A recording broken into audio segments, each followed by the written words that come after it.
over the Sea of Japan, as cool conditions persist, you'll find something to whet your appetite. Hello again. Well, across the United States, we have seen quite a bit of activity, especially up towards Canada. We're talking Quebec, New Brunswick, as well as Prince Edward Island. We saw some freezing rain there over the last couple of days. Now another system is making its way up towards the north.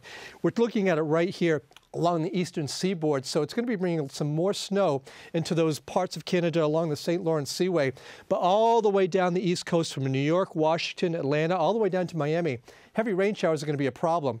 The central part of the United States, though, looking quite nice and warm. Denver up to 20 degrees, so very warm for them. Up to the northwest, though, more snow for Vancouver, rainy for Seattle, as well as possibly some rain showers coming into San Francisco's forecast. As we make our way down towards South America, very heavy rain showers right here across this band, all the way from Rio de Janeiro, all the way inland, so localized flooding could be a problem there, as well as the northern sections of Peru. We are looking at some very heavy rain showers into their forecast.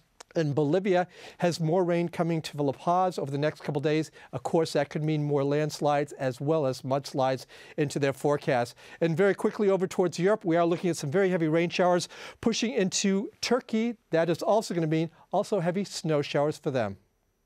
Qatar Airways, world's 5-star airline. Leaders are remembered, be they loved or feared.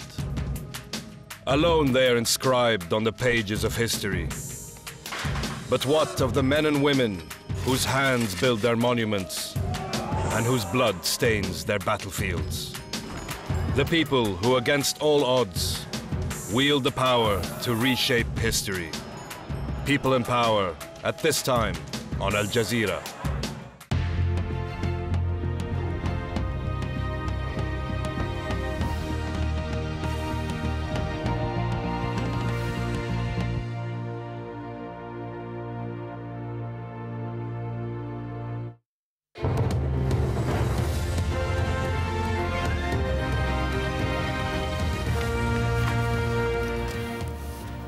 Welcome back. Top story here on Al Jazeera.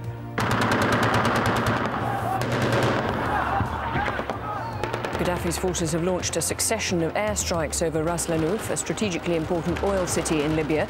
These exclusive pictures show the moment a bomb hit the nearby Sidra oil port.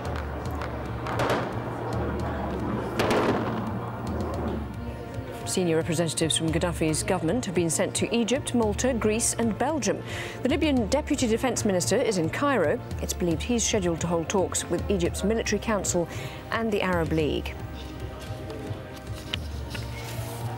Anti-government protesters in Yemen remain defiant despite the death of at least one man. Security forces opened fire on a crowd of demonstrators outside Sana'a University. A Tunisian court has dissolved the political party of the ousted President Zine El Abidine Ben Ali. The Constitutional Democratic Rally, or RCD, was suspended last month, pending the court's ruling. Ben Ali used the party as a way to maintain power during his almost 2 decades as leader. Nazneen Mashiri reports from Tunis. Celebrations outside a Tunis courthouse. This is the moment many have been waiting for. The RCD, which ruled with the former President Ben Ali for 23 years, no longer exists. This is an extraordinary end to a party that once had the membership of more than 2 million people. These people say they no longer want to be associated with the remnants of Tunisia's past regime. In the past week, the country has gone further than Egypt to rid itself of an apparatus linked to decades of repression, dismantling the nation's political police and preparing to rewrite the constitution. Today is a new era, a new country, a new page in our history, in our democracy, in our everything. Today we are building our heritage, our culture, our life. Today, the people, they say no, no, no. Mohamed Ghaliani is the highest-ranking member of this now dissolved party. He accepts the decision and for the first time makes this admission. I apologize for all the bad things people from the RCD have done towards any citizens, any Tunisian man or woman, and I invite people to open a new page to former RCD members.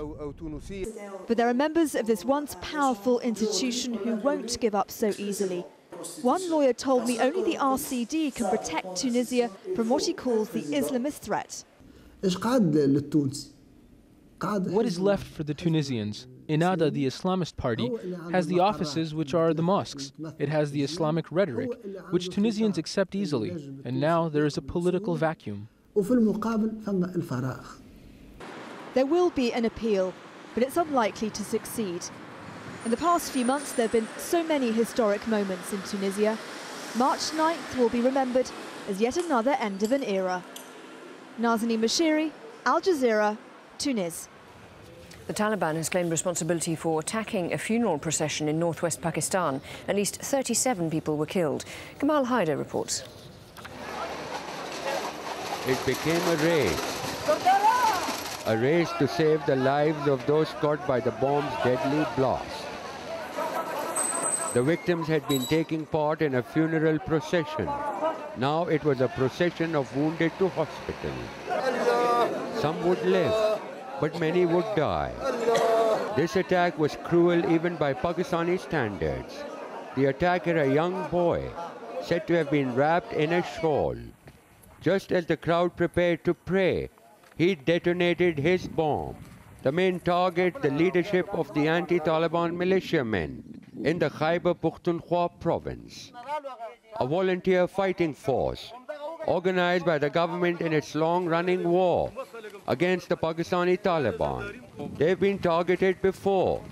2 years ago, the head of the force was killed in a bomb attack. The Pakistani Taliban may be feeling some pressure here.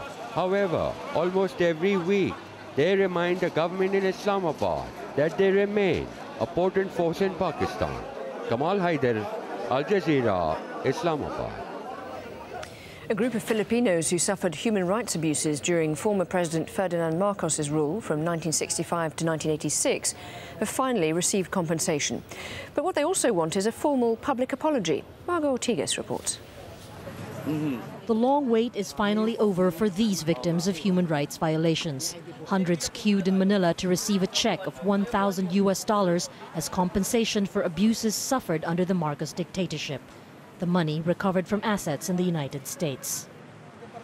Bernadette Aquino was a student activist against the regime in the 70s. She spent 2 years in a military prison and was repeatedly tortured. For me, this is victory.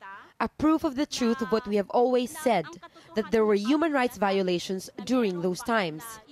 But just because we received some sort of compensation now doesn't mean we will stop here. We will continue to demand a public apology for the atrocities they committed against the Filipino people. But they may have to wait even longer for that. Person connected with the rebellion. In 25 years, the Philippine government hasn't managed to successfully try the Marcoses on home ground, much less provide official acknowledgement of any violations committed under the dictator's rule. With the help of U.S. lawyers, the victims filed a class action suit in the United States.